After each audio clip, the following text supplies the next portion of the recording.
Hello and welcome to Fantastic Fights, the podcast about a middle-aged man playing adventure game books out loud on the internet.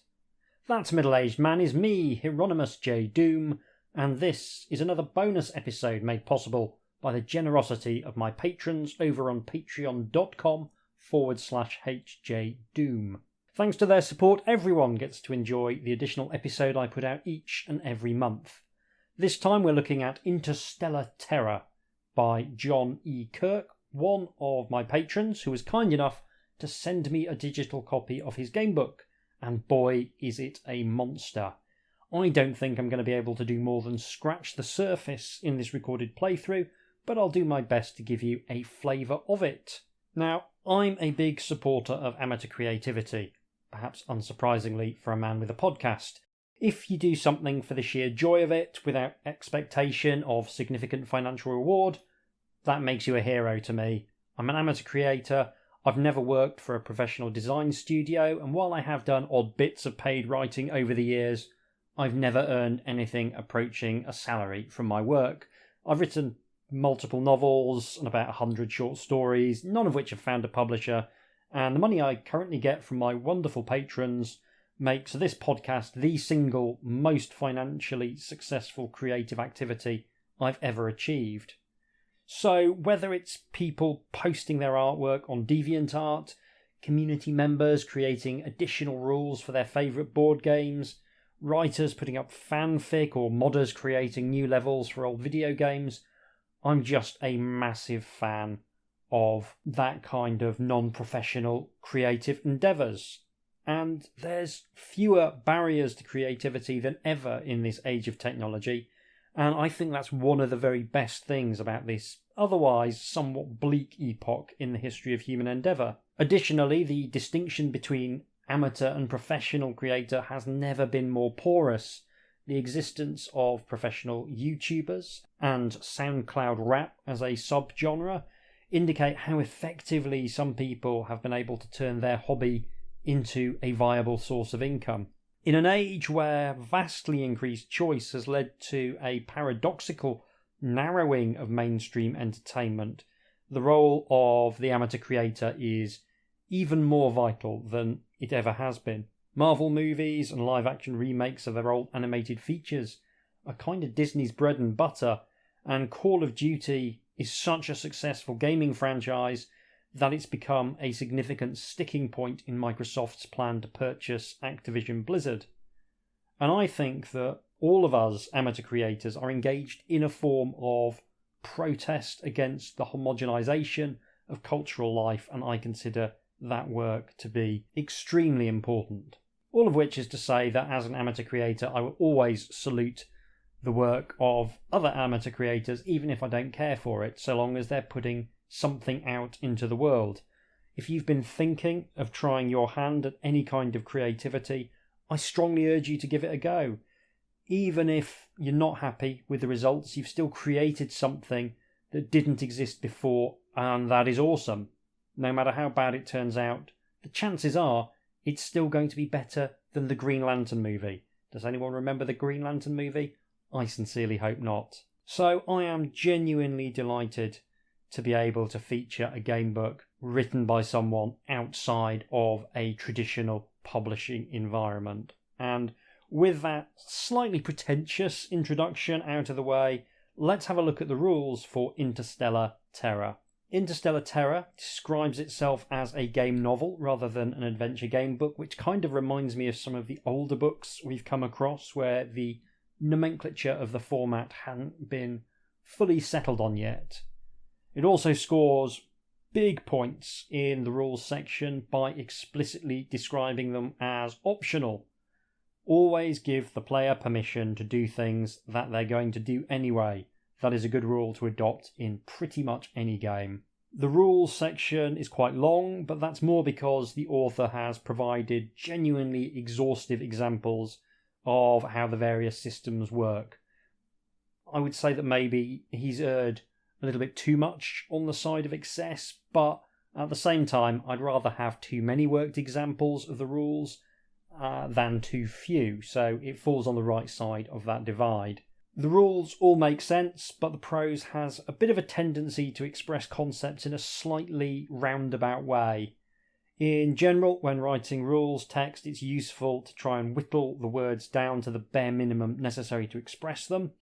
Again, in this case, it's not a problem because the rules themselves make sense, but it might have benefited from a few more drafts, not least because writing rules is hard and is something that I myself know I need to get better at.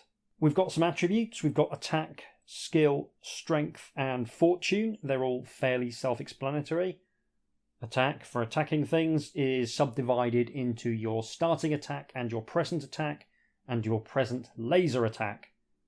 Starting attack is your initial ability. It begins at 5. Present attack represents your current ability as modified by any weapons you might come across. And present laser attack, which begins at 0, reflects your ability to fight with a laser sword. So we'll need to find a laser sword to begin raising this number, and I really hope we do find a laser sword because laser swords are cool. All weapons are given a power rating, and you add that power rating to your attack. You only get to apply the best power you've got available, so there is no double dipping. Your skill score similarly divides into maximum skill and present skill, with the former remaining fixed and the latter changing more frequently. Tracking both your starting and your current stat is something I've considered doing in a future project, and I'm curious to see whether this adds anything in practice. My feeling is it actually opens up some very intriguing design spaces. For instance, there's a lot of times in fighting fantasy books where it might make more sense to roll a bunch of dice and compare the total to your original stamina than your current stamina. There's definitely something in there, so I'll be watching this one quite carefully. Your maximum skill is determined by rolling 1d6 and subtracting the score from 10. Skill checks consist of simply comparing your present skill with a difficulty number. If your skill is equal or over the difficulty number, then you succeed. There's no dice involved. And I like this too, not just because I've literally posted a piece on my Patreon blog recently about the problem of variance. And the idea of having fixed values determining success or failure is interesting to me and I think, sensible bit of design. Strength is determined by rolling 3d6 and subtracting the result from 33. Your maximum strength can rise above its starting value, but it is capped at 30.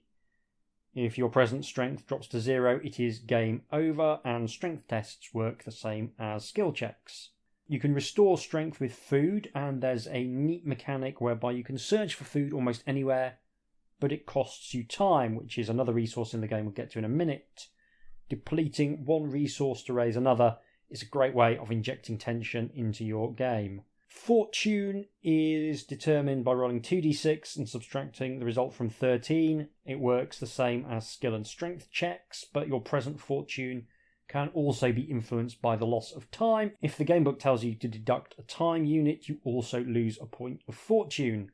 Unlike in fighting fantasy, a fortune check doesn't result in a loss of fortune, which I think is probably another good design decision. I think always losing a point of luck for every luck test in a fighting fantasy book is one of the weaker elements of that system. Your time is randomly determined at the start of your adventure and represents the variable amount of time you've got to complete the adventure before your automatic teleport system activates to bring you home. I like time mechanics in general, but randomly generating a range between 0, 4 and 49, that creates an amount of variance I'm not especially comfortable with. It remains to be seen whether a score of 4 will let you have much of an adventure.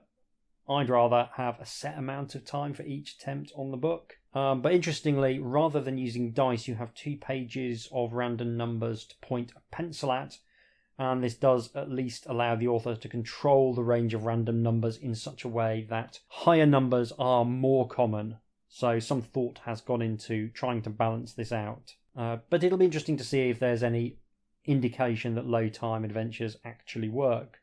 Time pressures are fun but notoriously tricky to actually implement, and I'm looking forward to examining this one. There's a mechanic whereby vehicles essentially allow you to ignore some time penalties, which is a nice touch. There's a combat system. It's very simple. There's a straight 50-50 roll to determine who wins each round, followed by a comparison of attack scores. If the attacker has a higher attack score, they deal damage equal to the difference between the attack scores plus 1. So a difference of 0, if you've got equal attack scores, will still cause a single point of damage.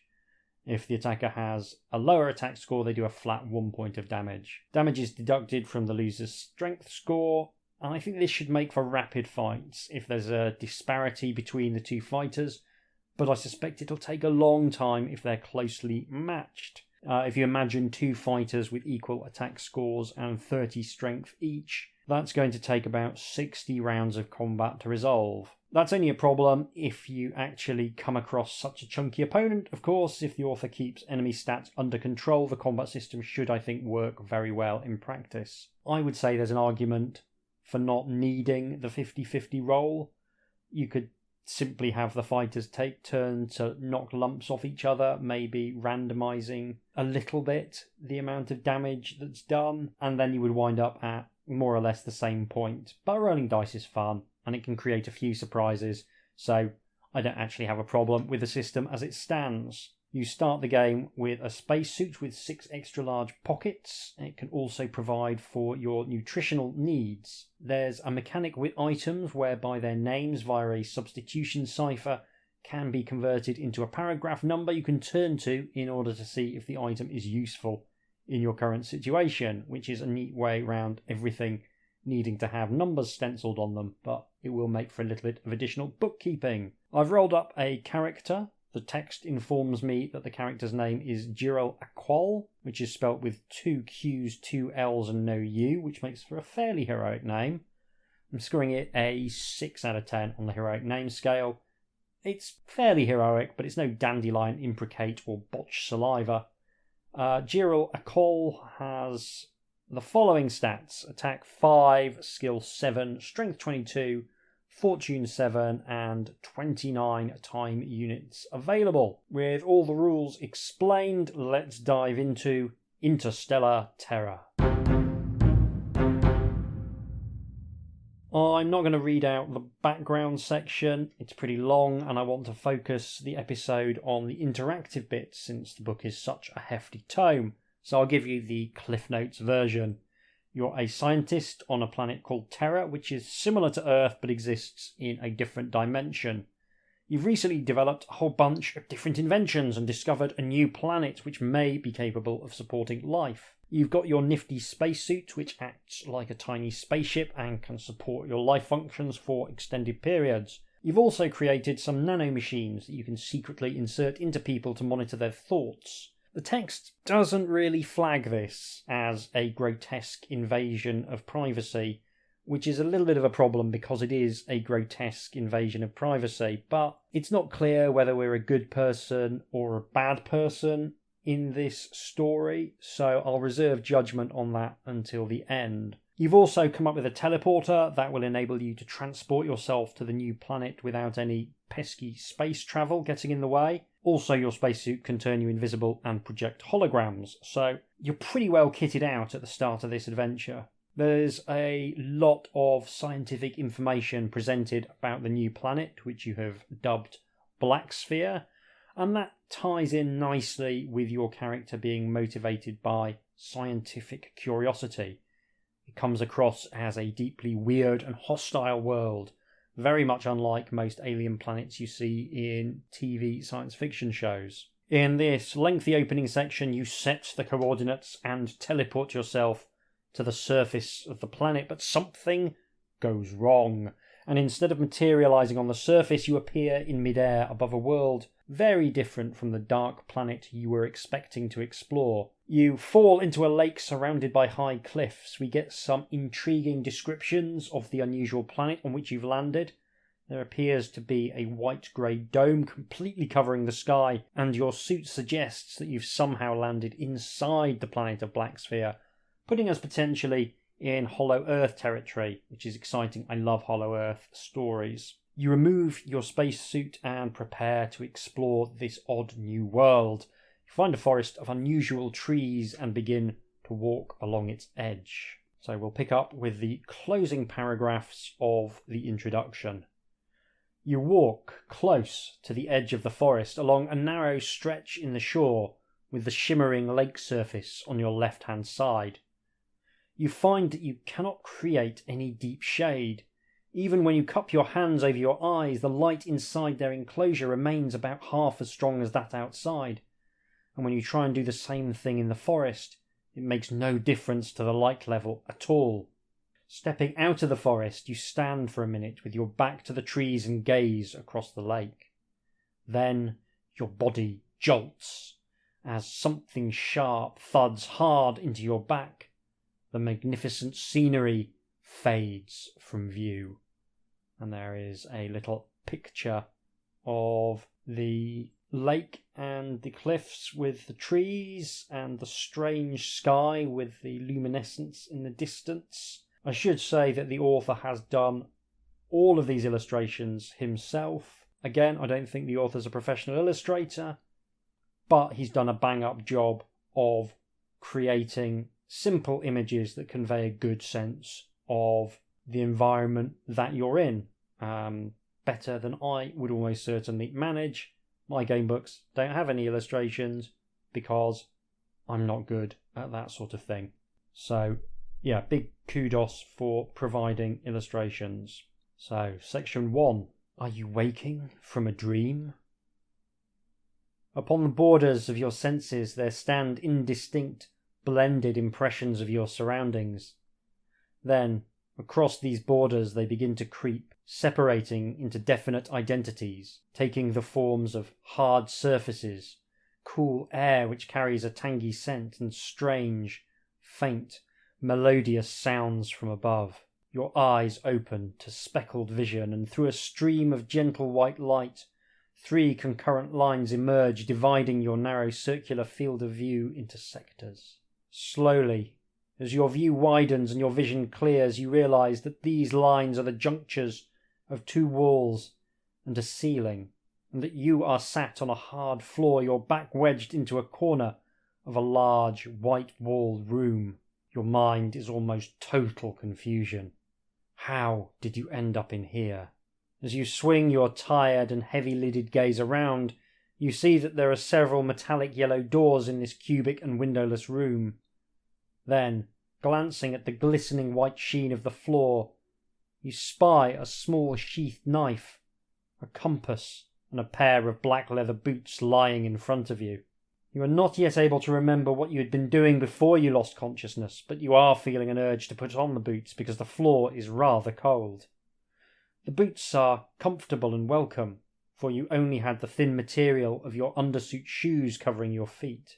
The knife and compass are small enough to fit into 2 pockets of your undersuit clothing, so you decide to take them too. The knife has 1 point of power and adds 1 point to your starting attack score, giving you a present attack of 6. Let's note that down. In another pocket you find your anti-sleep capsules, which you always carry with you. You decide to take one straight away because you are feeling fatigued, but at the moment it has limited effect, so you begin to suspect you have been heavily sedated by somebody. At the moment, however, you cannot fathom why anyone would have done so, and you cannot yet recall the events by which the drugging must have been achieved. Once the effects of any sedatives have worn off, however, each of your anti-sleep capsules will keep you awake without tiredness for 24 hours. You have many months of supply. In the next moment you realise with alarm that your spacesuit is gone. But then you recall leaving it behind a strange tree in a weird lakeside forest.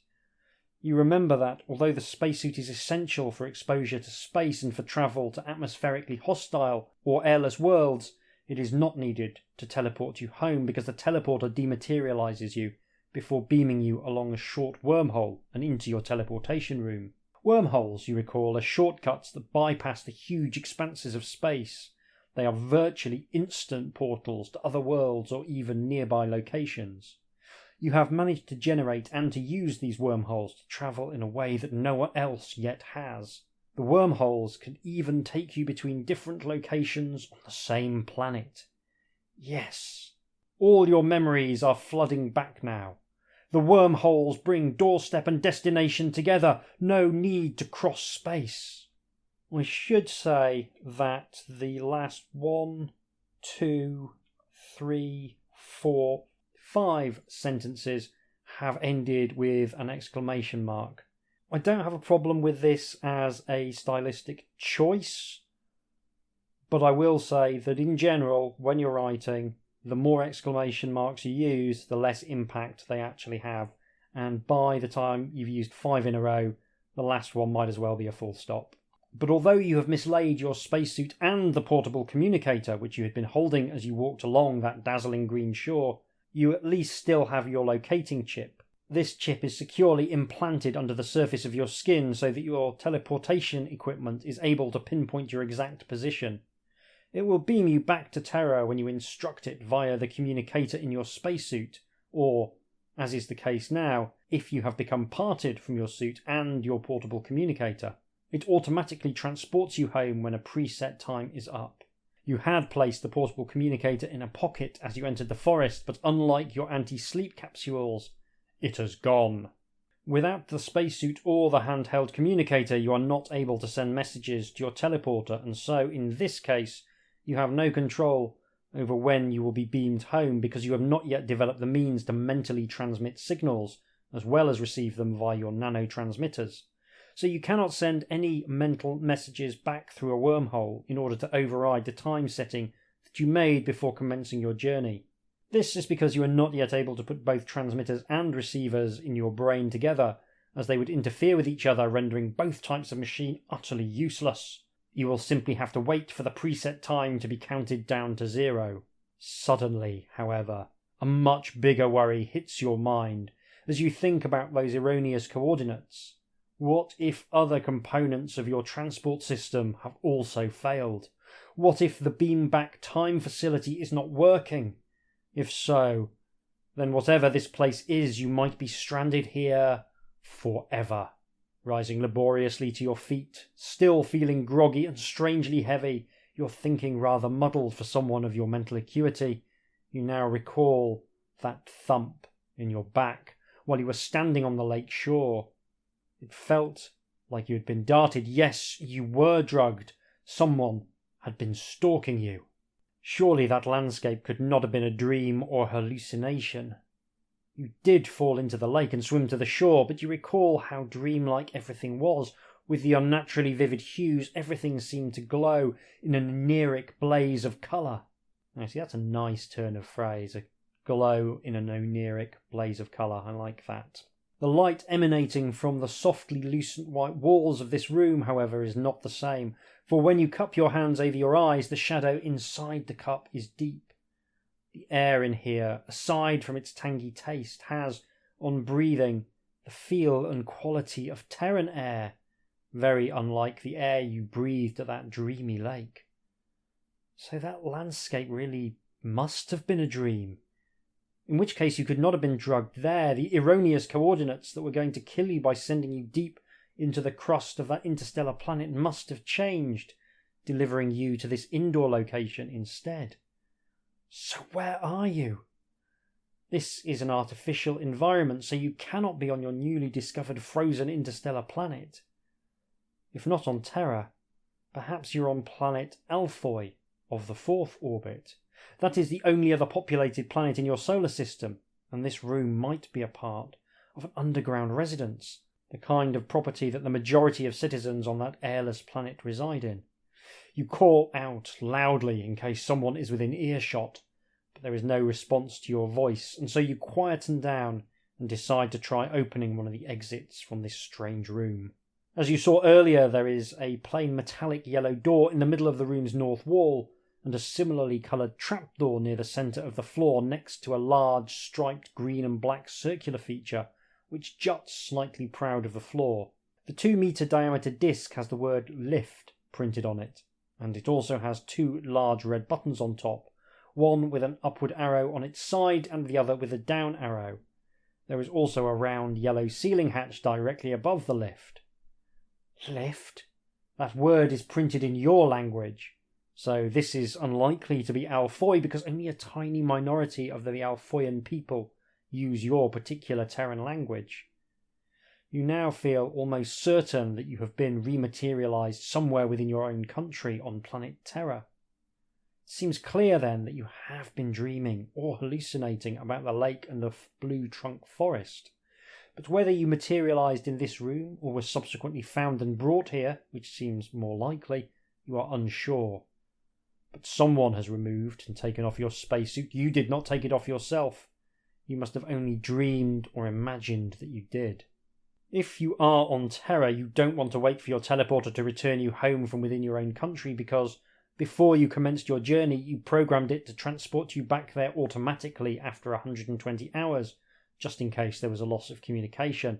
You're not prepared to wait around for 5 days for that to happen, and it might take even longer than that if it's malfunctioning, or perhaps not work at all. You must get out of here and find your spacesuit, or else use the nearest public communicator to make a call to your driverless car to come and pick you up, which, as it appears that you are much closer to home than you initially thought, should not take long to get here. First of all, however, you must find a way out of the building, and on the way, hopefully retrieve your spacesuit from whoever has possession of it. So, you've got a set of options: the door in the north wall, the trapdoor, or the lift to the ceiling hatch. In terms of the writing of the introduction, I'm going to say it's actually not too bad. There are probably too many uses of exclamation marks and italics for me to be entirely comfortable with it, but it does create a specific style which is very consistent, which is nice, and I think the authors got some very nice turns of phrase. It would definitely benefit from having been a bit shorter. It covers an awful lot of ground to end up with you're trapped in a room, which is sort of the most interesting bit, and everything else could maybe have done with a lighter touch. I didn't dislike any of it, so it's fine. In terms of escaping from this room, though, what shall I try and do? I personally really dislike lifts. I'm not exactly claustrophobic, I just prefer to be moving under my own impetus wherever possible. So I think I'm going to try the door in the north wall. The yellow metal door opens onto an arched passageway lined with glowing green square tiles. The passage runs directly north for about 20 metres. Halfway along there are two doors facing each other. They are made of green stone, and there also stands a sturdy-looking metal-banded wooden door at the north end of the passage. You call out to see if anyone can hear you now, but there is still no response. You are just considering which way to go when the west door swings open, and you are surprised and shocked to see a huge black sphere about 5 feet high, bristling with sucker cups, squeeze through the doorway and roll itself clumsily along the passage towards you, while the west door slams shut again behind it. Every one of the creature's suckers contains a ring of sharp, silvery teeth, each ring circling the entrance to a dark and slimy throat. As it rolls nearer to you, its suckers stretch towards your body, with the intention of sucking your flesh into the ring of teeth. You try to nip back through the door behind you, but it is locked. This black ball is very slow moving, but it is blocking the passageway, and you'll have to deal with it, so you stab at it with your knife. The black sucker ball has an attack of 1 and a strength of 9. Also been very nicely described. Got a really good mental image of what this thing looks like. The core descriptive writing is really clear, really easy to parse. Very nicely done. So, with this black sucker ball of attack 1 and strength 9, I'm going to roll some dice. I have defeated the black sucker ball. It reduced my strength by 1 to 21. The last thrust of your knife punctures the body of the crazy black sucker ball. As a greenish fluid seeps out of it and drains through the floor, the ball crumples and flattens. Suddenly, a man's voice echoes between the tiled surfaces. His tone is cold, steely, and abrasive. "Welcome, my guest. I hope you have enjoyed your encounter with this creature, one of my many interesting beasties. The little sucker might not have been difficult to defeat, but things will change as you continue your wander through my premises. You will need a top-notch weapon to give you the best chance of survival here, in my fiendish creation, in my vast, globular oubliette. Fear grips you as you listen to this hard, acerbic voice. You cannot understand why all this is happening, and you demand to be released from this crazy place. The owner of the voice ignores your demand and simply talks over you. There are no easy ways out here, and you might well die trying to find one. But if you can pass the tests I'm about to give you, I'll allow you a better chance of getting out of here alive by providing that first-class weapon. The first test will be conducted right here in this corridor. A collection of 13 green tiles on the east wall of the passageway turns red, forming a large number 8. And then the voice continues, "What quantity would you take away from this number to make the number 13? You may only give one answer. If you have the answer, add the number 13 to it, then square the result and turn to the segment in the book with the same number. If you do not have an answer, or turn to a nonsensical segment through giving the wrong answer, or if you do not wish to answer, lose 1 present fortune point and turn onwards." So there's a nice little picture of the corridor. Again, it's very simple, but it really does convey exactly what's going on, which is nice. So we've got a little puzzle. Okay, so I am not good at maths, but I do remember that if you subtract a negative number from a positive number, you're effectively adding a positive number, which would give us 13 minus 8 is 5, so minus 5. Then we add 13 to give 8, and then we square 8. 8 eighths are 64, which is correct. Hooray! You give your answer, and the voice replies, "That is one of the correct answers, and although I prefer a different answer, my favourite one that is, I will provide you with a superior weapon as promised." A green tile near to the giant red figure 8 opens in the wall like a small door, and the void beyond contains a laser sword. "Take it," commands the voice. "Do you wish to take the weapon?" "I surely do. I've been looking forward to having a laser sword since this began." You pick up the laser sword and activate it. A rather short, sword-bladed beam emerges from the handle. This laser sword has a power of 2 points, so it adds 2 points to your present laser attack. Now add your present laser attack score to your starting attack score, and you have a present attack score of 7. I do indeed. Excellent. Your little knife has been superseded, but you might still decide to keep it. The steely voice resonates in the passageway again. "Do not be tempted to vandalise my dungeon with this weapon," it warns. "You can now try the west, the east, the north, or the south door." Well, I think we will go west, as if we're facing north, and I'm going to turn to face north, then the west is the closest thing to being able to turn left. So yeah, let's go west. I'm intrigued that there's another better answer to that puzzle. Presumably there's another solution for people who weren't in the bottom set of their school's maths class. Although I did still achieve a B at GCSE, thanks in no small part to an incredibly conscientious teacher. This stone door opens into a small room which is grey rock-walled and windowless and lit by red flame torches in sconces. The concrete floor is full of scattered items, but the only ones that are worth taking are a jar of honey, a bottle of water, and these together count as one meal, which will give you 3 points on your present strength score when you consume them. A metal box of scintillate matches. That's a cool term. You also get a flashlight, a hacksaw, and a large watertight anti-grav backpack.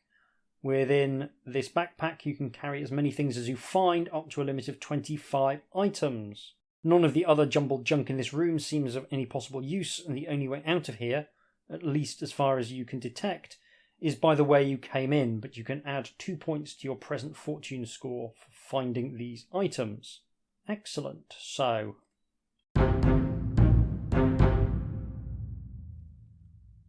unfortunately, I've just lost some audio, but I've written down all the items on my character sheet, and I've taken the east door from the crossroads.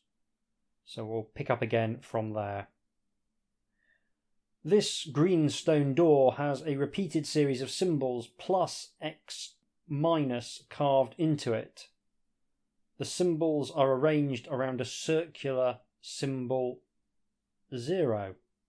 The door opens into a circular concrete windowless room with a high domed ceiling.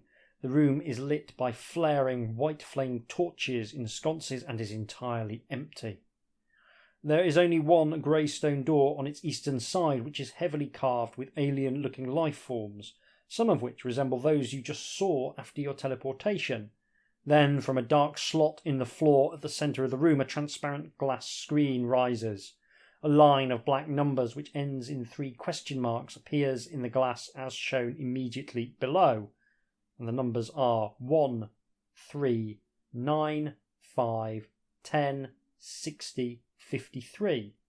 Question mark, question mark, question mark. Below the numbers, the screen reads as follows. The eastern door is locked.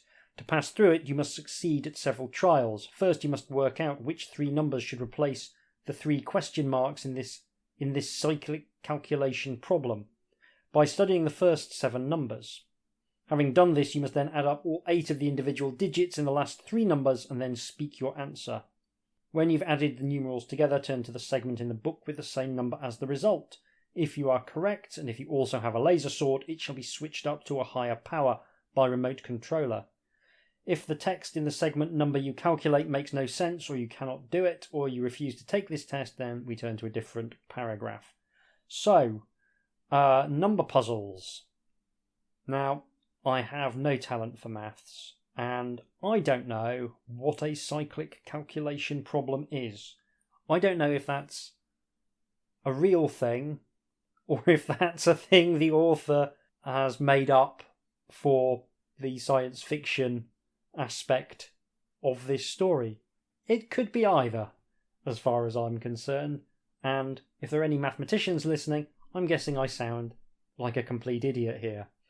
However, I'm going to do my very best to try and work out what's going on with this number puzzle.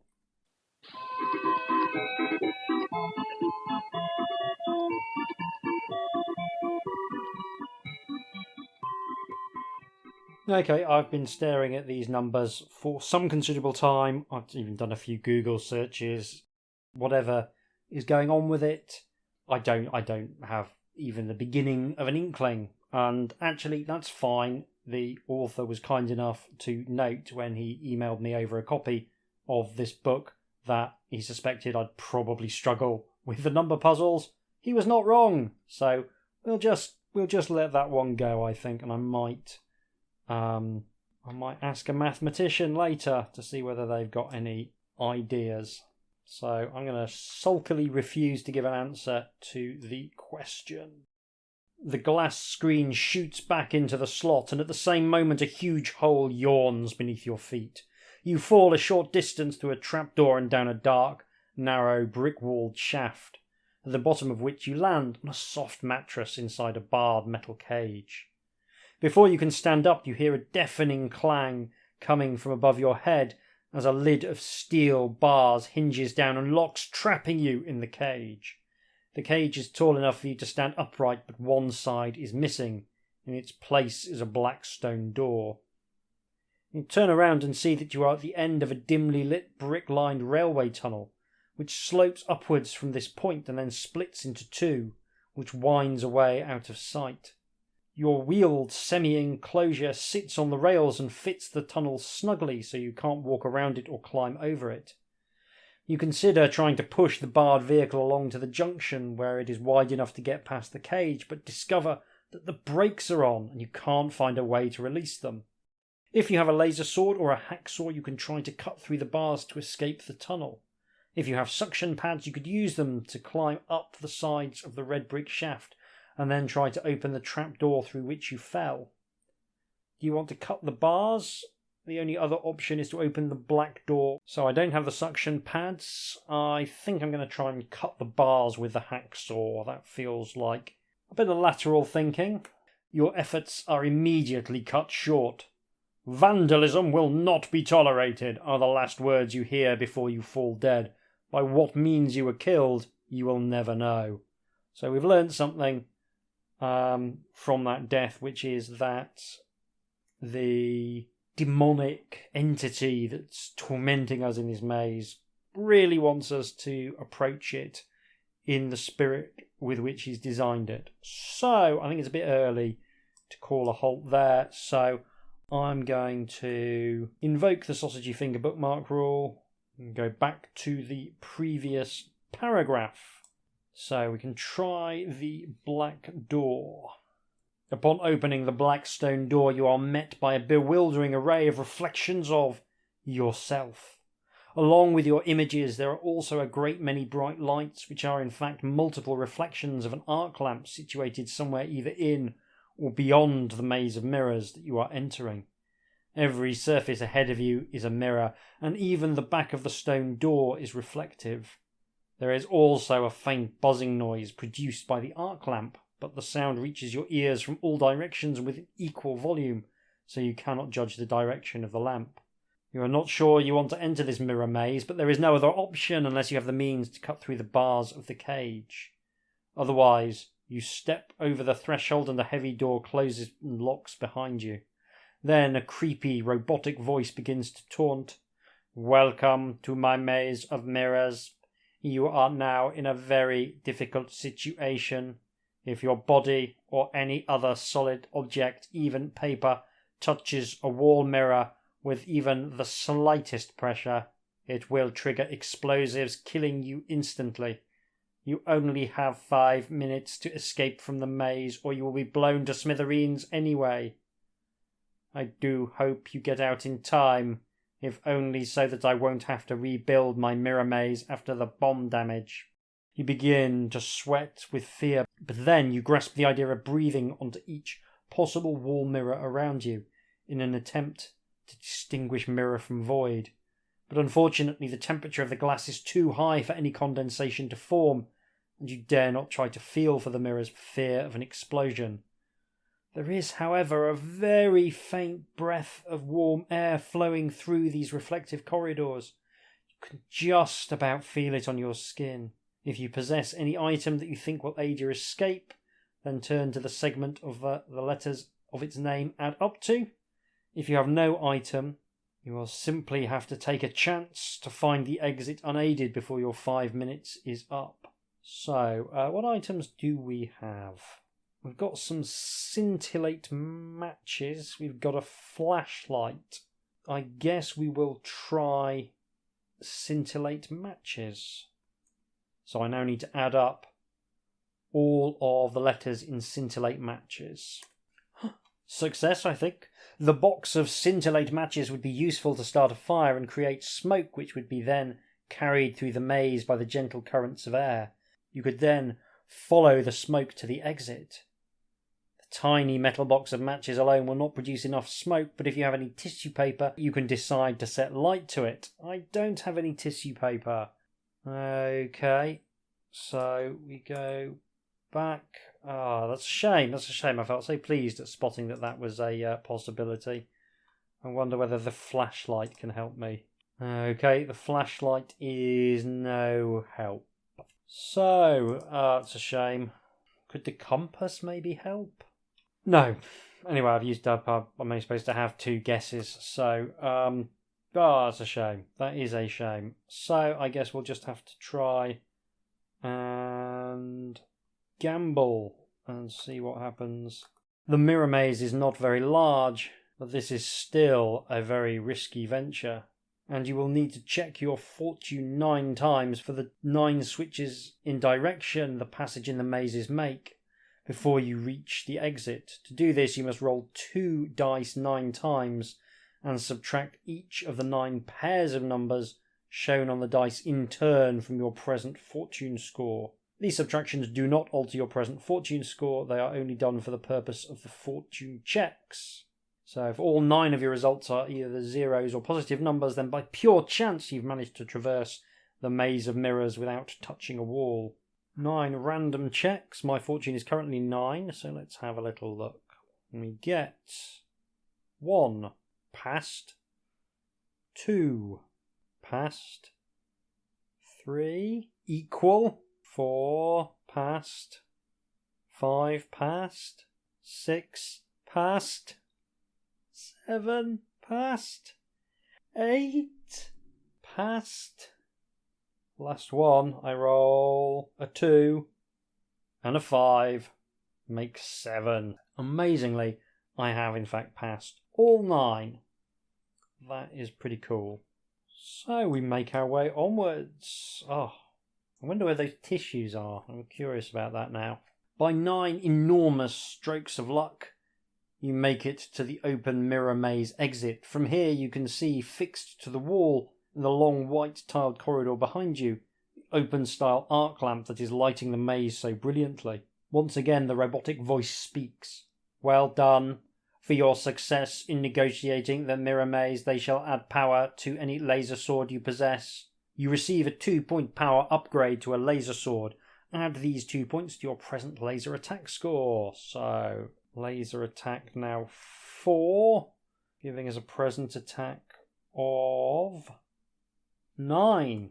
It's going well. Admittedly more by absurd good fortune than good judgment, but hey. Oh, and this section has a T next to it, which means I have to deduct a time unit, reducing my time to 28 from 29.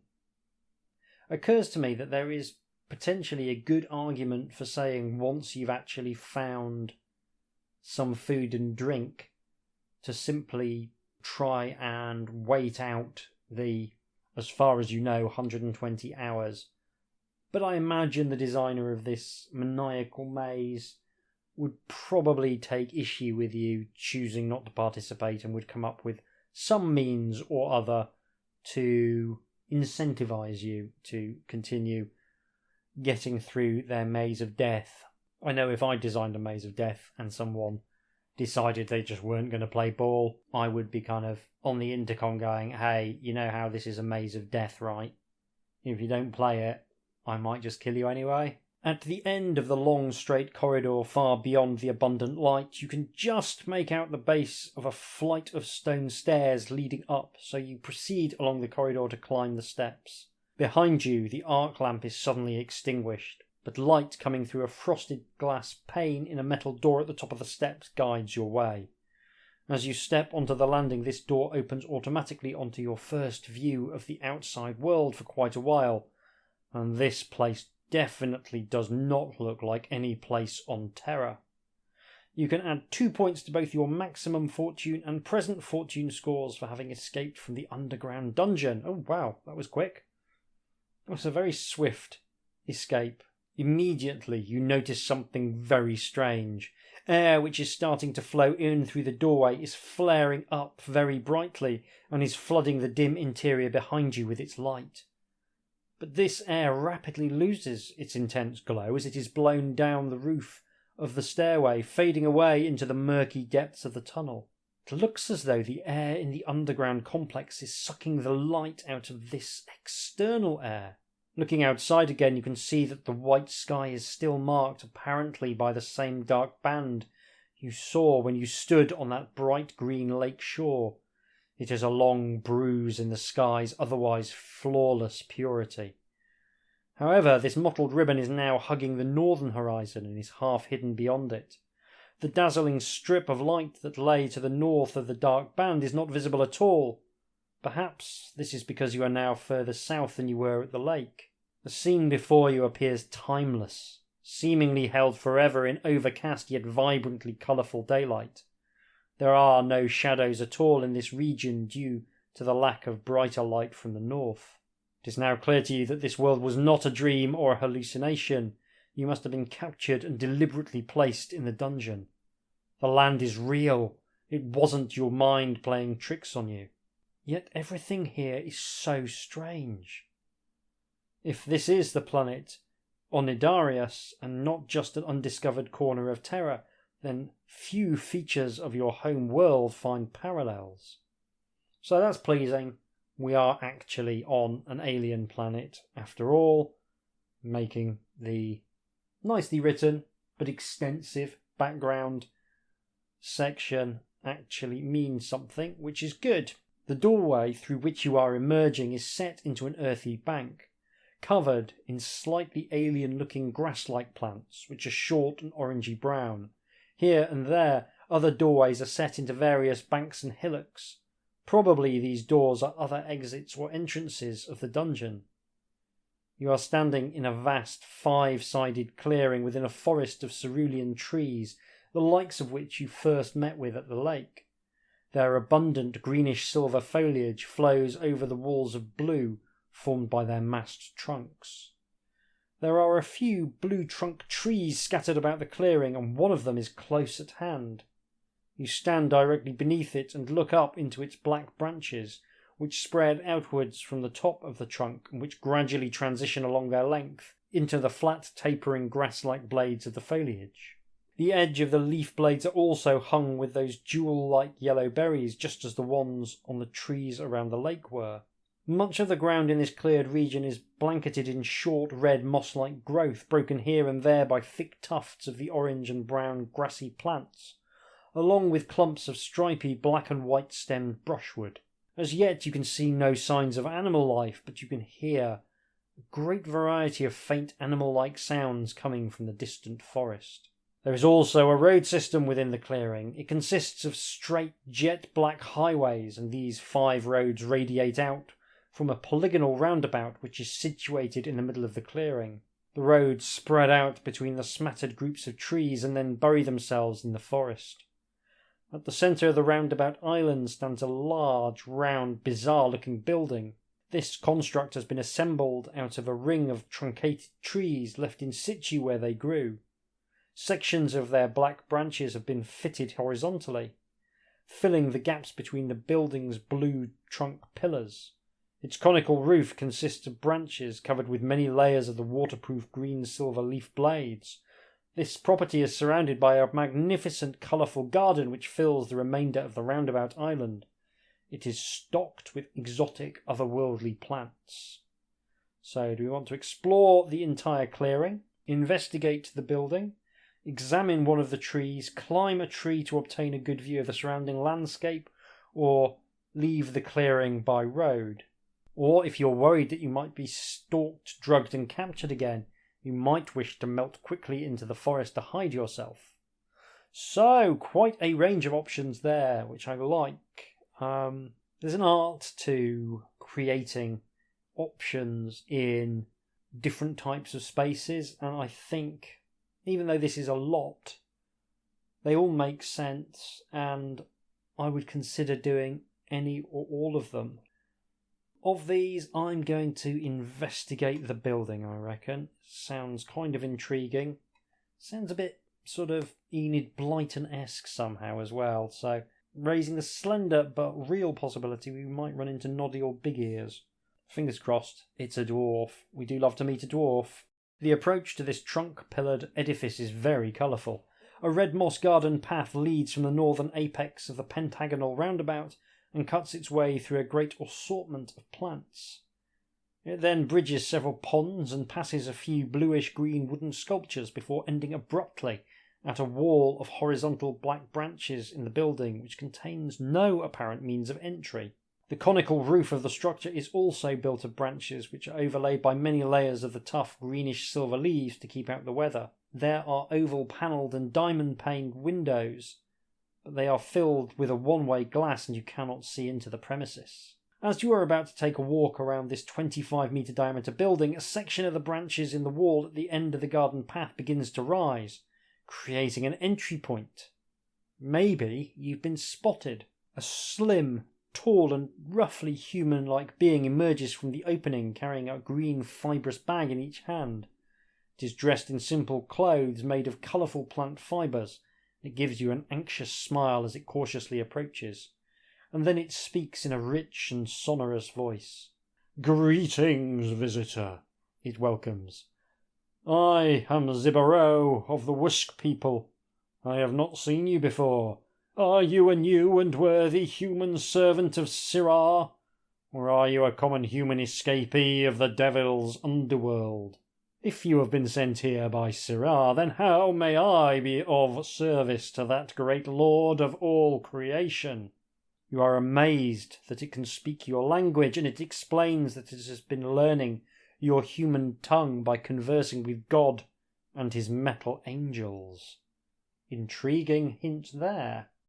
Learning the language was essential due to its need for communication with the creator Sirah, God of all worlds. You tell it that you have not been sent here by a god, and then you describe your escape from the dungeon. "Ah, yes, the netherworld," it exclaims when you have finished. "That is where God sends sinners." It turns out that the netherworld is Zibaro's name for the dungeon. "I don't know of this god," you return, and then you attempt to explain how you got here and that you are a scientist. "I thought I'd been beamed into the dungeon by error, but later I remembered being hit by something, presumably a drugged dart, and so captured," you conclude with a sigh, images of your exhausting ordeal still racing through your mind. Having listened to your account, it stares at you in amazement and cries, "But you sound like a great and decent type. Why would you have been thrown into the dungeon?" It is not knowing of science, and so it treats you as though you are yet another god, and you are hard-pressed to convince it that you are just a mortal being. You press it for information. Zibaro tells you that Sirah descended from the sky in a divine vessel, announcing to everyone that he was God, and that he overlooks and takes care of everything and everyone. "The great Sirah created this world long before he created us, and he rules over all," continues your humanesque host. When you inquire as to who created the dungeon, however, it replies, "The devil! The devil takes in wrongdoers from this world and also from God's other, more sinful worlds that lie far beyond our skies." Zibaro now approaches a nearby patch of sandy pea-green earth and removes an exotic-looking plant from one of the bags it is carrying. It soon finishes its planting and then invites you within to see its craftwork. Will you accept its invitation or decline? I will accept its invitation, I think. So, people with advanced technology pretending to be gods? That's a classic science fiction concept. Crossing the threshold of the property, your vision is stunned by the interior. The roof is supported by a central 6-metre-tall trunk of fluted azure, and wood from small young trees has been carved into all sorts of highly intricate works of art and pieces of furniture such as tables and chairs. The wood-like substance is not quite like any timber on Terra. It has very few as well as very sporadic growth rings because the seasons here are controlled only by fluctuations in heat from extensive volcanic activity which goes on far away from here. Warm periods are often very long but are also unpredictable in duration. The timber is a rich mine of green and blue shades, and there are plenty of fine wooden sculptures placed around the perimeter of the huge living room. Many of the chairbacks have large central holes whose perimeters are surrounded by smaller worm-like holes, and many tabletops have similar holes which have been plugged with pieces of crystal or wood. Several chairs are set around a glittering green metal table whose structure is highly convoluted. It sounds very nice, this dwelling. Rustic yet artistic.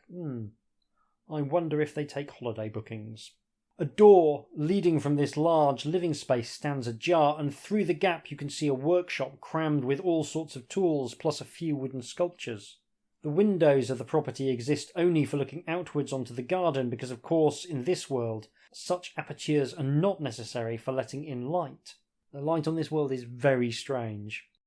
On the windowsills stand large cylindrical pieces of carved transparent and in some cases tinted glassy material, decorated with arrangements of transparent tubes and lengths of vine-like tendrils. The crystal cylinders look about the right diameter to fill in the holes of the chair backs and the table tops. Your host now offers you some recent windfall yellow berries and a beverage of juice squeezed from similar berries, which, if you accept, gain you 5 present strength points. 4 points for the berries, 1 point for the juice. Didn't need to specify that, but I thank you. Oh, if you don't wish to consume them now, you can store the berries in a backpack or an empty pocket.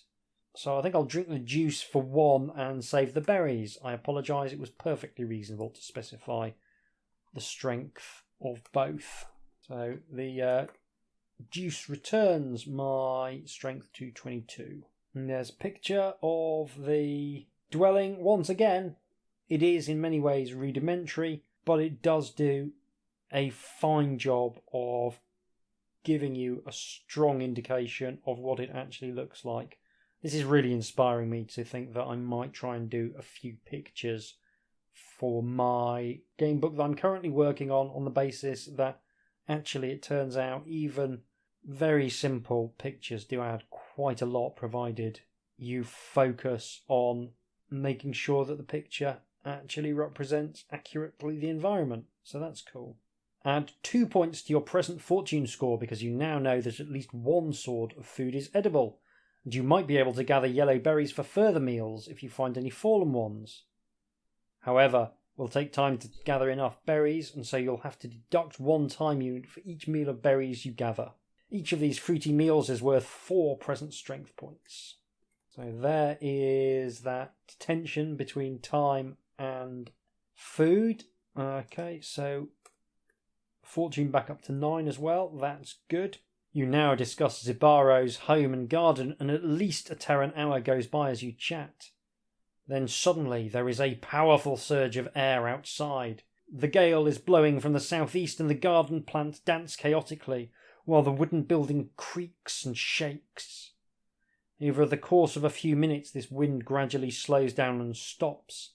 Then it begins to blow in the opposite direction, accelerating and reaching a similar velocity as before. Gradually it dies away again, and the process repeats several times, ever more weakly. That's something else very strange about this world, the weather. Zibaro, seeing your puzzled expression, tells you that these weird dual blasts are caused by space devils attacking the world from their evil black abyss, which lies above Sirar's sky shield. The abyss is said to twinkle with 1,000,000 glints from the wicked, beady eyes of the ever-watching space devils. There's some great world building in this. Yet thanks to God's creation of that protective shield, the space devil attacks are foiled. Even their most concerted assaults are unable to penetrate the barrier to rain total destruction upon the world. This is making me really curious to find out what's going on. You take Zibaro's words as a kind of religious or superstitious nonsense. While he is talking, the ever-weakening pairs of winds blow back and forth until the air is stilled save for the gentle prevailing breeze from the south. Zibaro asks you if, whilst you were in the netherworld, you met with any musicians. You reply accordingly, and then Wusk informs you that its former musician friends, the finest musicians of this world, sinned against Sirar by refusing to play for him. They refused to repay God for the musical gifts he had granted them, so they were handed over to the chief devil of this underworld, and ever since they have had to play for him instead, locked away forever beneath the ground. You are determined to find out more about who runs the dungeon, so you thank this Wusk person for offering you refreshments, and it offers you its hand to shake, a Terran custom, and a very strong indication of previous human contact. With this skin-to-skin contact, you seize the opportunity to administer a dose of microscopic transmitters. Then you decide to leave and await the information. Okay, this is genuinely problematic.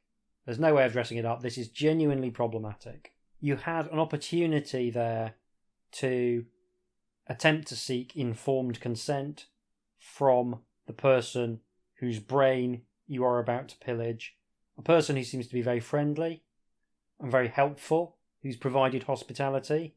You don't take that option. Instead, you secretly implant them with microscopic transmitters designed to rummage around in their brain and then transmit the information to your own mind.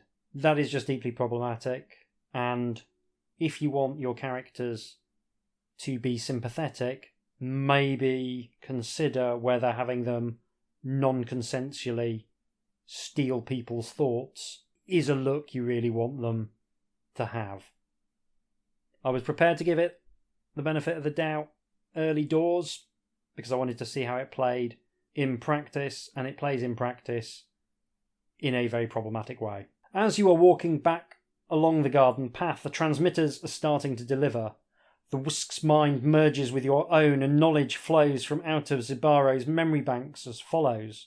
Sirah descended upon this world from the sky, proclaiming himself as God who created all worlds. Zibaro is in favour with Sirah, and is treated better than most other Whisks, firstly because of its unswerving obedience to him, and secondly because of its exceptional woodworking and crystal carving skills, natural abilities which Zibaro believes are actually gifts from this god. So Zibaro repays God, Sirah, for these gifts by working for him. Sirah possesses many of the Whisk's works, and because Sirah is so kind, he also allows Zibaro to live here in this home built by his mechanoids and slaves. Zibaro lives under the protection of this god and his metallic angels. So Zibaro, profiting from slave labour, not exactly a good thing either, but two wrongs don't make a right. Zibaro lives under the protection of this god and his metal angels, and they remotely protect him from any danger by use of the covert laser guns which are stationed at many points around the clearing and the property. Zibaro cannot pray to his god, however, for God does not seem to listen, only to watch from outside the garden. Zibaro's mind is a mixture of confused and conflicting perceptions. At first it does not give you any clue about whether this deity and his angels are actually real beings, which the Whisk believes to be divine, or whether they are pure imagination. You cannot see yourself in Zibaro's visual memory though, so this Whisk was certainly not involved in your capture and incarceration. The culprit or culprits are still unknown. Zibaro has never seen inside the dungeon and does not know what the devil looks like. Now you see visions of Sirah, and immediately you retrieve all memories of him as though you are Zibaro himself. Sirah appears to be a Terran human and has a look of great power and confidence upon his countenance. He is dressed to emphasise this. In fact, you might have glimpsed his cruelly twisted visage earlier via brain transmissions from other aliens. In Zibaro's memory, Sirah is telling you of his divinity and that he created this world and you. He is offering you a place in heaven in your afterlife, in return for your obedience to him and for supplying him with works of art. And then you recall another visual memory of Sirah, seen through a window of your property. God was stood at a dungeon entrance. He was accompanied by a large group of heavily armed, silvery humanoid robots which were holding human captives, sinners, and taking them into the underworld or netherworld, whilst Sirah oversaw the operation. Of course, you know that gods are just an invention of unenlightened mind, and that this Sirah is only seen as a god because of his technological superiority over the natives of the world, all of which are likely living in fear of being rounded up and taken down by the devil should they refuse to do God's bidding. You begin to think the devil probably does not exist, that the dungeons are designed and run by Sirah alone.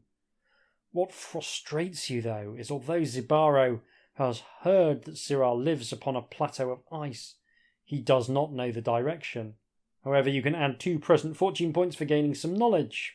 While this information has been flowing into your mind, you have closed the distance to the roundabout. You can now leave the pentagonal clearing via one of the roads, search the rest of the clearing, or examine a tree. I think we're probably done here. So let's leave the clearing via one of the roads. So I've got to remove another time unit, down to 26 time units and down to a fortune of 9. Climbing the crest of a hill within the clearing, you look down on the selection of 5 roads which radiate out from the pentagonal roundabout. A road leads in a straight line from one end of every side of the pentagon, and each of these highways cuts through the blue polygonal fence of trunks which bounds the clearing. These cyanic chasm-like slices stretch on for as far as you can see through the woods, but there is no signage to tell you where the roads lead. You are facing the north apex of the Pentagon roundabout according to your compass. The roads lead off in the direction of northeast, southeast, southwest, west and northwest. So, west is the only one that's a proper cardinal compass point. So, on a pure whim, I'm going to choose that one. Following this road takes you directly westwards into the forest. Over the ensuing miles it travels flat and arrow straight. Then it twists madly to avoid irregularly shaped lakes. It also climbs steep hills and traverses a number of similarly steep valleys, although the route avoids most of the severe inclines. There are a number of large clearings where trees have been felled or killed by disease. These breaks contain other strange-looking plants that appear a little like giant bamboo with alternating black and white ribs around their stems. Several small creatures, each about 2 feet long from nose to tail, dart across the road in front of you and scurry up and down the trees. These furry animals are bright red and slightly squirrel-like, with bushy tails. They also have black chevron markings along their flanks. Pink and yellow zigzag beetle-like creatures, whose way of travel resembles that of Terran air jetters, are propelling themselves pneumatically across the roads at high speeds. They are tiny and yet very noisy. They tumble along chaotically as they blast themselves forward with powerful jets of air squirted from the backs of their carapaces. It does feel like a very alien world, this, which is something I like very much. Further along the highway you encounter a great many transparent moth-like flyers, which sometimes land on your skin, and even further along you come across a lengthy wet stretch of road where it appears to have been raining. Here, spilling onto the road from a roadside clearing, come small, wingless, fly-bodied crawlers with grey and black striped furry bodies. They are being chased by large frog-bodied creatures which are orange and translucent, and which are stabbing at the wingless flies with razor-sharp beaks which form the entire frontage of their heads. Almost an embarrassment of riches. Yeah, I mean, some of these descriptions feel slightly redundant on top of the other descriptions that are being provided. Sometimes you can have too much of a good thing. Sometimes what you want to do is just pull out one element of your surroundings and focus on that to highlight the alien quality of the landscape. And that can really convey as much as doing the same thing several times. You soon pass beyond the wet section of road, but then heavy rain begins to fall. The sky has not been darkened by the cloud, however. In fact, it is even brighter than before. The raindrops are very warm, almost hot, and you can see the water steaming slightly. And looking up, you make out several white fluffy fireballs of rain cloud against the lesser luminosity of the chalky white sky. You suspect that some kind of biological or chemical activity inside the rain clouds is either producing or somehow intensifying the luminosity of the air within the clouds by generating heat, or perhaps the water vapour is focusing extra light into your eyes. But the clouds are the brightest on their north sides, and so are probably lit by the northern light strip that you saw shortly after your botched teleportation. After what feels like several Terran days of travel, the landscape to the north of the road becomes almost devoid of trees. It is a landscape built from lumpen hills of a light grey rock. By now you've lost 1 point of strength if you are on foot. I am on foot. Interesting that I don't have to be, though. So, strength now 21. The rain eventually stops. A little further west, the road takes a sudden and very steep downhill shift. As you go downhill, the thinly distributed trees draw back a little from the roadsides and the rocky land becomes beige. You are surprised to see a huge corkscrew shaft which winds vertically into the rock. Just before the corkscrew, another road leaves this highway and continues westward up the side of a broad and gentler hill. As you approach the strange spiralling road, you discover, not very far from the corkscrew hole, a straight and vertical shaft which plummets to a great depth. at the bottom of this shaft, you can just about make out what appears to be a number of containers, which are scattered about as though they have been dumped in the shaft. Do you want to follow the road down the corkscrew, continue west, or return east up the steep hill? Well, how long have I been recording? I've been recording a while, actually. I think we are going to pause the recording at this intriguing juncture. I think I'll probably follow the road down the corkscrew and see where that takes me. But I don't want to spoil too much of this adventure, because after all, this is a book that is available for purchase.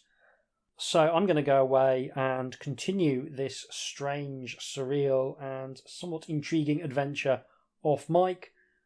I think it's going to take me a while because there's like 900 paragraphs. So I'm going to go and get started on that. I'll be back for you in just a few moments with some closing remarks. Tatty bye.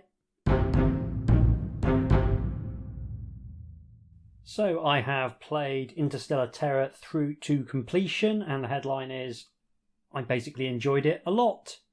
In terms of digging into it and offering some constructive feedback, let's start with the writing. I would say that the writing is both good and bad. There's elements that I like a lot, but there's also some things that would probably have been flagged by a professional editor.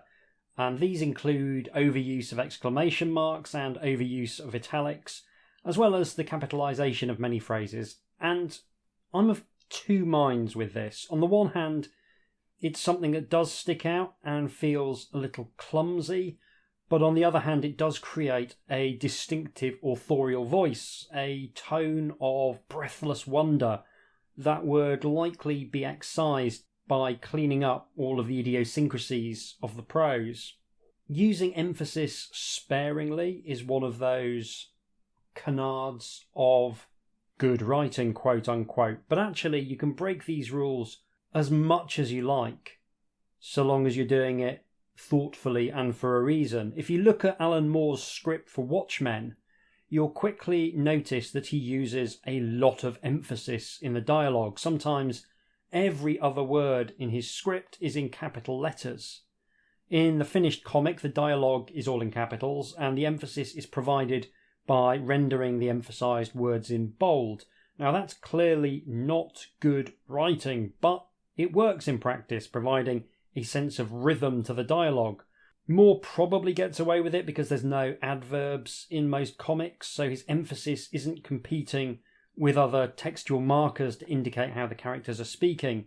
The art is doing the heavy lifting, providing clues as to the emotional state of the person speaking, but you don't always want the art to be exaggerating every small emotion, so the liberal use of emphasis in the speech bubbles is another tool to convey meaning. And in the case of Watchmen, it gets more interesting because Rorschach, the sinister character, is notable in his speech that it doesn't have any words rendered in bold, and this provides a contrast to the more expressive speech of the people around him, and emphasises that he speaks in this uncanny, flat monotone. And that contrast is made all the more powerful, even if you aren't consciously aware of it, because the rest of the characters use emphasis so frequently. So there are no hard and fast rules for good writing, only guidelines which you can throw out whenever you like. In some ways, Interstellar Terra's writing style feels like a throwback to the 19th century, where authors and publishers tended to be more generous with their use of punctuation and typeface effects. You can see this parodied in George MacDonald Fraser's Flashman books, which are written in a fairly modern style, consistent with Harry Flashman looking back on his long life from the early years of the 20th century. However, the letters from his wife that he receives while on campaign are written in a pastiche of emotionally charged mid-19th century prose, complete with a liberal use of capital letters to indicate emphasis. So style is only conventions which readers feel comfortable with, and while I do think the prose in Interstellar Terra could be tightened up, I don't think the end result as it stands is necessarily unpleasing to read. It's unusual, it's idiosyncratic, but it's not unpleasant. It's also quite nice to read out loud because it's always very clear which bit of the sentence I need to hit. So, good for the old podcasts. I do think there would be some value in condensing and editing the prose down to fewer words. This is something I've only recently become aware of as a key component of good gamebook design, and it's an area where looking back my own work could have been much stronger. I hadn't consciously realised that one of the things that differentiates a gamebook from a novel is the expectation that you'll be reading many sections multiple times, and long paragraphs can make this feel like a chore on subsequent playthroughs when you just want to get to the decision so that you can make a different decision than you did last time. So even if your prose is really, really sharp, and I hope my own prose is at least adequate, the player may start to resent wading through dense paragraphs which could have been cut down to a couple of clear sentences. That's something I'm going to try and really focus on with the book I'm currently working on. Tightly written and concise prose is the order of the day, and some paragraphs in Interstellar Terra do feel like a slog. The background in particular is a lengthy introduction which could, I think, quite profitably have been boiled down to fewer well-judged words. Now, admittedly, doing that would have reduced the scope for the scientific information that's provided, but I think it's often going to be better to regret leaving things out than leaving things in. And the writing is by no means bad. The author's prose is clear and easy to understand. He's able to describe a scene in ways that bring it to life, and he makes use of a wide lexicon to prevent the descriptions from becoming stale or repetitive. There are some lovely turns of phrase in the text, and he's got a very clear image of what the strange world looks like and how its peculiar physical properties impact on the protagonist. There's plenty to like about the book in this respect, even if the overall effect feels a little odd at times and a bit stilted relatively frequently. But I like that kind of host of scientific detail, like the business with the alien trees having fewer growth rings than Terran trees due to the specifics of the climate. I really enjoy details like that, and here they're engagingly mixed with absolute pulp science fiction nonsense in a way that reminds me a bit of some of Frank Herbert's early books before he landed on Dune. I really enjoyed the light bulb moment that occurred when I realised that the light in the strange world works as it does because it's a function of the atmosphere. That's something so completely different, so completely novel to me, that discovering that just felt so pleasing. And that attention to a degree of scientific plausibility is something that I've not experienced in any other science fiction game book I've read. So kudos definitely due there. In terms of the design of the book, I think the encounter design is interesting. And again, there's some elements that I like, there's some elements that don't land so well. There's a huge variety to the encounters. As an exercise in imagination, there is a fantastic amount going on here, and that is great. Lots of the encounters are very memorable as well, which helps with subsequent playthroughs. The surreal tone makes it feel somewhat dreamlike though, and that almost Alice in Wonderland vibe can make it hard to intuitively grasp what might be the best way to proceed. It's still much more fun than being presented with orc after orc though. Despite having science fiction trappings, this feels structurally more like an old school dungeon adventure with you trapped in an underground lair by an unseen foe who is conjuring up all manner of bizarre challenges for reasons that remain, even at the end of the book, a little bit hard to fathom. And I enjoy that sense of mystery. I enjoy that sense that the bad guy is insane and isn't operating according to the usual rules of logic. But it does make it a little bit tricky to grasp the shape of the adventure. One system I really like is the food foraging system. Having to find out what's edible before you can then forage for it is a great mechanic. Tying it into the time mechanic is also great. There's a small issue with you being able to forage for food that probably doesn't exist in your surroundings, but that's just an example of the trade-off that comes when you externalise mechanics outside the text. It's the same trade-off you get with being able to eat anywhere in a fighting fantasy book. It's functionally impossible to write these rules in such a way that they don't throw up odd situations, like being able to eat 10 meals at a single sitting and then effectively fight a bear. On the other hand, if you only specify when you can eat or forage in the text, there will always be points at which the reader will think, well, I could have a forage now, or I could sit down and eat a meal now, and the text isn't allowing me to do that. So it's a trade-off, and there's no good answer to the conundrum. It's basically a function of abstracting reality. And the same issues tend to occur in tabletop role-playing games and video games as well. And you just need to look at whether or not it works in general and not worry too much about the edge cases that will always show up. And in general, the foraging system works well here. I also like the secret code whereby you can experiment with items to see if they might help you in a given situation by doing the letter substitution cipher. Secret codes are always fun, even if they're simple, and although it's a bit time consuming, happily there's plenty of web apps out there that can easily turn text into a series of numbers, which makes the process much, much easier. And I love the idea of the text not needing to specify exactly which items might be helpful in every given situation, because that gives you a sense of agency when you suddenly think of an item that might work. It's a fun design because it liberates you from text prompts and makes working out what might be useful in a given situation feel more tense and more involved. There was at least one puzzle using the text cipher, a room where you needed to change both the ceiling and the floor in order to progress, where I was able to come up with the hidden option without too much difficulty, and it felt amazing. It's a tricky thing to get right, but when it works extremely well. I struggled with some of the puzzles and did fine on others, which suggests to me that the author has got the balance about right, at least for someone of my intellectual capabilities. There's a real inventiveness on display in both the formal puzzles and in the challenging situations. I love the bit where you can use the matches to create smoke so that you can find your way through the maze. That kind of lateral thinking is something I very much enjoy. Some of the puzzles have multiple answers, and that's also cool.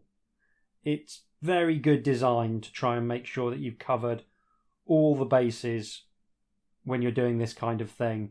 Puzzles are one area where you can actually do your playtesting isolated from the gamebook as a whole, and I would say that doing that is almost certainly a good idea, because putting the puzzles in front of actual humans and asking what they would do, you can take that information and then build it into the options that you provide the player so that they're fair and representative. The puzzles being fair helps balance out the fact that a lot of them feel like instant death options.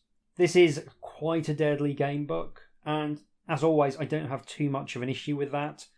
The deaths are varied and interesting, and as a deeply morbid man, I take a perverse enjoyment from dying repeatedly in gamebooks. Your mileage may vary. There's a slight weirdness in some of the encounters that have a profusion of options to consider that really got me thinking about how you go about creating choices in a gamebook.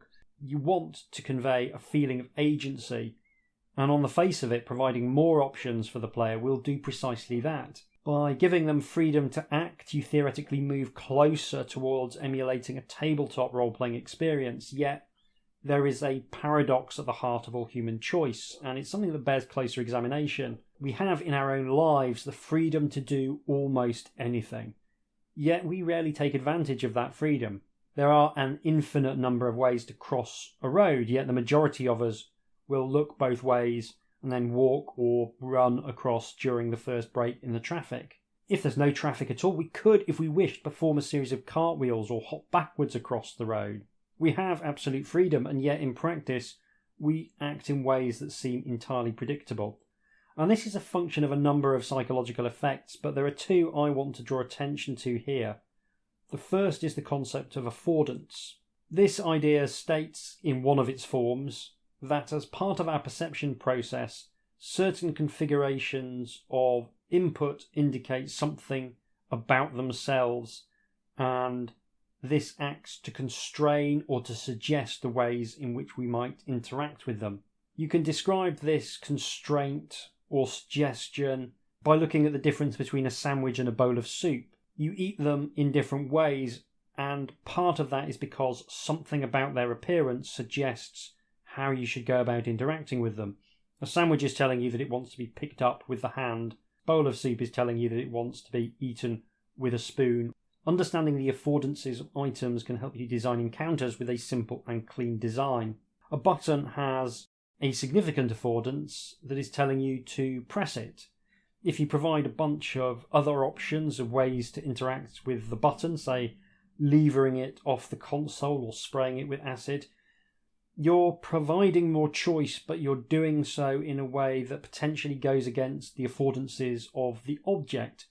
Buttons are begging to be pressed, and remembering that can be key. Similarly, another psychological effect is that of schemas, which again in a simplistic form are essentially little scripts, little shortcuts that the brain uses to decode and simplify our interactions with the world. There's all kinds of different schemas. So some of them might involve other people. When someone says, "Hi, how are you?" In England, most people will respond, "Fine, thanks, how about you?" even if they aren't fine at all. There is a script for the interaction that is more important than telling the literal truth. I think I would struggle to respond to a question asking how I am honestly, even if I was on fire. Can't complain, I'd say through gritted teeth as my face melted off. Schema are one reason why we don't cartwheel across roads. We've got a script for crossing the road, it works perfectly well, we don't deviate from it without good reason.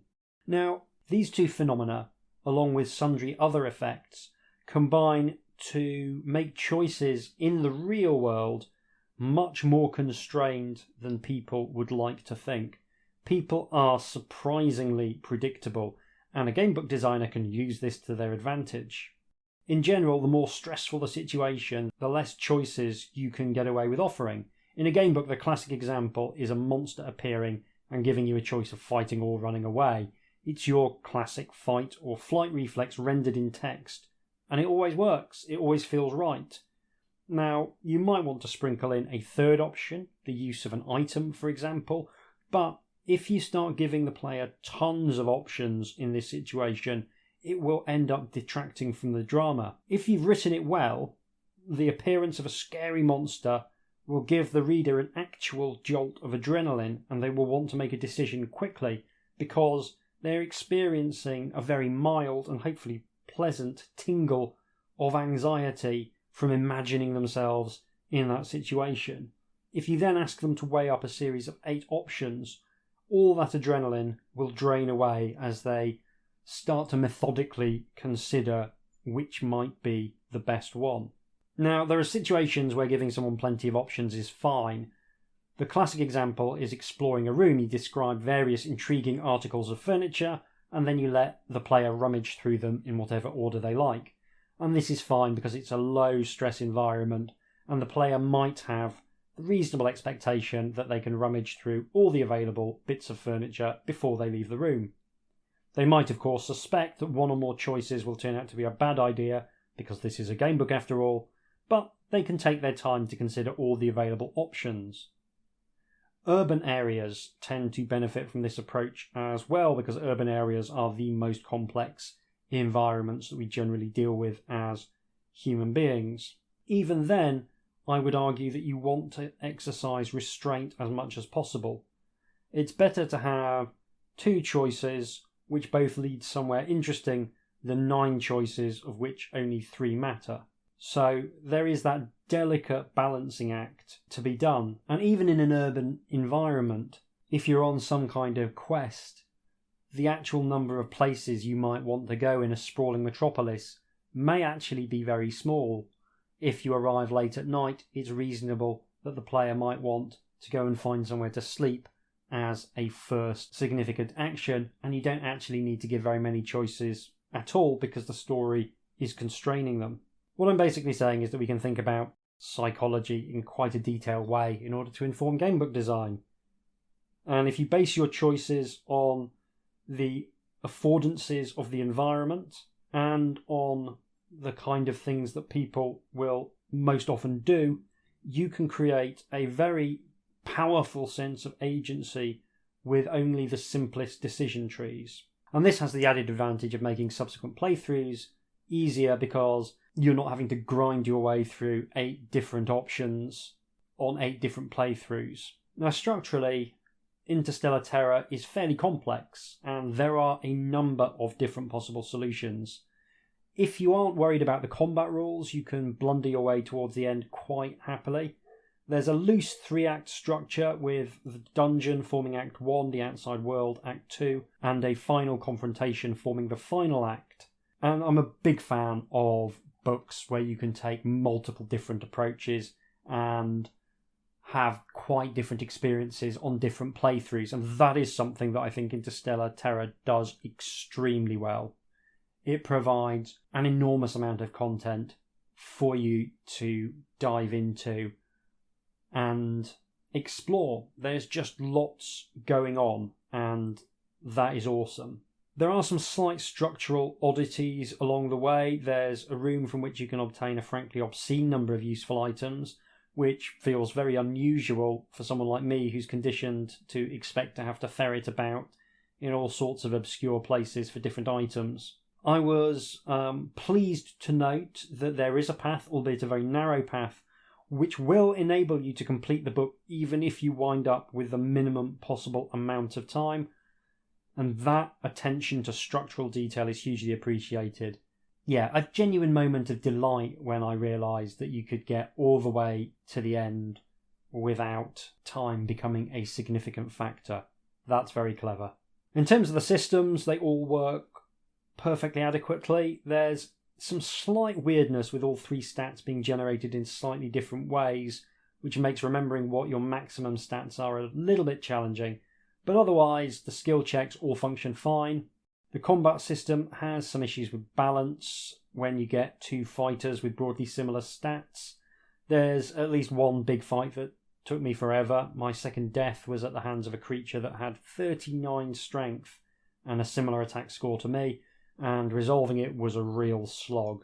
It's interesting to me how different systems work better with different challenges. I think most role-playing systems struggle with 2 tanky fighters going up against each other, because that always ends up being quite a slow battle of attrition. And if it's a problem with Interstellar Terra, it's a problem with Dungeons and Dragons too. A couple of fighters with low armour class and tons of hit points can be knocking lumps off each other for what feels like weeks. It's a pervasive problem with so many role-playing systems, so I'm not calling it out as a failure of design here. It's just part and parcel of the systems we use. There's probably some useful house rules that could be used to take the edge off.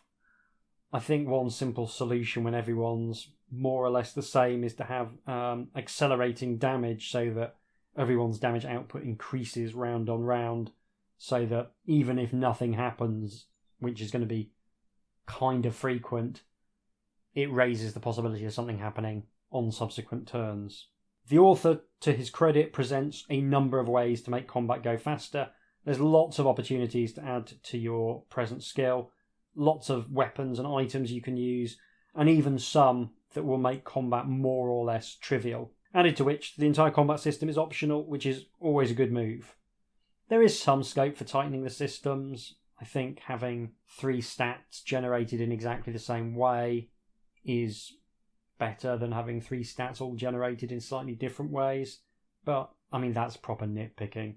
Everything that's presented works as intended, and that's nice. In summary, this feels like what it is, an amateur work. That brings with it both positive and negative for me.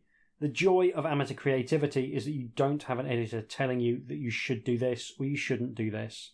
You can create something which is truly representative of yourself, and that is amazing. The downside is that editors can often make very helpful suggestions and encourage you to polish your work, and you lose that by creating alone.